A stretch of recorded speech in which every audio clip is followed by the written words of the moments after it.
The political instability of Bangladesh has brought back the world's notice of South Asia once again after Sri Lanka.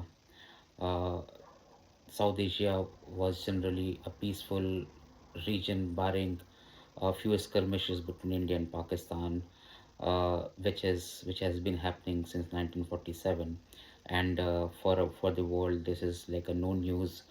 Then came Sri Lanka, and Sri Lanka was again a small nation comparatively in South Asia, uh, and people were knowing that how China has an influence on South in China in Sri Lanka. That was again something which people could understood well, and people have seen the visuals of Sri Lankans protesters who actually stormed into parliament in 2022. However, the recent political instability in Bangladesh has got all eyes back on South Asia. The reason being the players, the protest in Bangladesh is not an isolated event within the country, which has repercussion only inside the country. But since players like India, USA, China, Pakistan are also involved in some way or the other, or at least affected in some way or the other. So this Bangladesh event has actually brought everybody's attention back to South Asia, and that's why this it's very important to understand what's happening. What's the history of Bangladesh? Is it the first time that something like this has happened? What the history tells us, what's the role of CIA or what's the role of America? Is there any rumor, or it is just is actually a truth? How is India going to play? India is one of the most impacted country for because of this because of the instability in Bangladesh. India is going to have a major repercussion around the eastern border. So what's happening around there? That's why the title of this discussion is the story of flood, revolt, and battling Begums. Uh, in 1970, before the general election in unified Pakistan was supposed to take place, there was a major cyclone in East Pakistan. That cyclone, the flood, has actually devastated and perished more than half a million of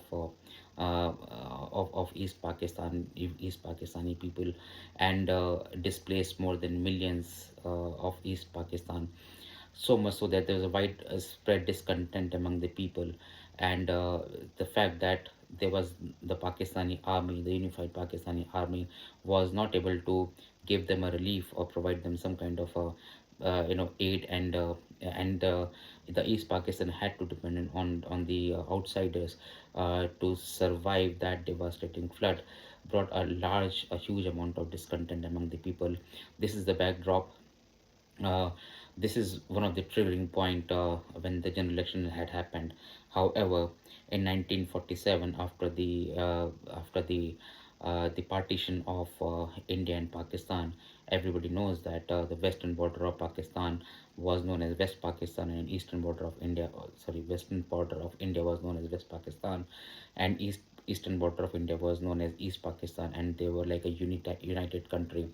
However, because if you look at from the Indian context, for us it is more like the west part of the Indian sovereign nation was Punjab, and the east part of Indian sovereign nation was West Bengal. Similarly, the people who are on the right hand side of India, towards the Punjab side, that side of Pakistan, which is known as West Pakistan, was heavily dominated by the Punjabis, and the east part of the Pakistan, east part of India, which is now East Pakistan, was heavily dominated by the Bengalis, and naturally there was no cultural synergy and a single thread which had binded them well, and that's how the cultural identity uh, and the language identity had started getting its pulls and pressures. That was one of the reason why people of West Pakistan and East Pakistan, although they were together geographically, but they could never assimilate with each other well. And on top of that, the actual power of Pakistan rested. I'm talking about parliament in a parliamentary way. It rested with East Pakistan, and the Pakistan at that point in time had 300 parliamentary seats, and out of those 300 seats, I believe there was 165 or 167 belonged to Eastern Pakistan, and the remaining was with the West Pakistan. And there was large amount of agitation because the government in West Pakistan, they had actually imposed the Urdu language all across the Pakistan, uh, and that was and since the East Pakistani people, they are very emotionally connected to the to Bangla language. They were not they were not liking this kind of an imposition on them. So a demand of a political autonomy had been going on among the people of East Pakistan since 1947, and it finally culminated into a war between East Pakistan and West Pakistan, and which led to the birth of Bangladesh in 1971. Just before that, like I said, the major event before the major event, there was a flood, and you will see that this flood or some kind of flood was always there at the at the background of Bangladesh problem. In 1940, there was a huge cyclone, like I said, and then and more than 500,000 people they perished. More than and millions of people they were displaced. There was no food. The rescue operation was slow. Army of Pakistan were not helping them either. And at this was the background when the election happened, and in that election. Uh, uh, Unexpectedly, Sheikh Mujibur Rahman's party won 160 seats, near about 160 seats out of 165 seats, and they became the natural claimant to the prime minister's position in the United Pakistan. However, the second largest party, which is Pakistan People's Party, led by Zulfikar Ali Bhutto, in 1970, he had refused to have any kind of he refused to actually accept the verdict, and he refused that if the Pakistan choose if Sheikh Mujibur Rahman become the prime minister of Pakistan, then he would bring chaos to the streets of Pakistan.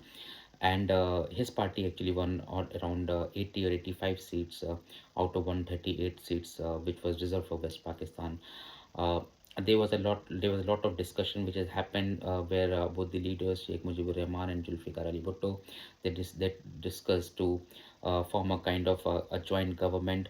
However, the talk did not go well, and Sheikh Mujibur Rahman was supposed to become the Prime Minister of India, but on the fateful night in 1971, there was the West Pakistan poured their entire army into East Pakistan, and you know uh, and there was and what they brought into the Bangladesh was the human tragedy, a kind of ethnic cleansing, what we have seen in Germany, where millions of Bangladeshi people were killed, killed. Lakhs, hundreds and thousands of women were raped, and that's how the India was not a party to the war. However, India was giving a kind of a support to East Pakistan. India was having good relation with the Sheikh Mujibur Rahman, and when Pakistan attacked India, India formally joined the war, and then in 1971, India won the war, and that's how the Bangladesh, came into existence, with Sheikh Mujibur Rahman becoming the president and then the prime minister. This was in 1971. However, within Sheikh Mujibur Rahman, who was known as the father of the nation, the Bangabandhu, Shere Pakistan. He was having a great fan following, not only in East Pakistan but also in large part of West Pakistan, including Balochistan. Uh, he was butchered. He was killed in 1975 along with his family.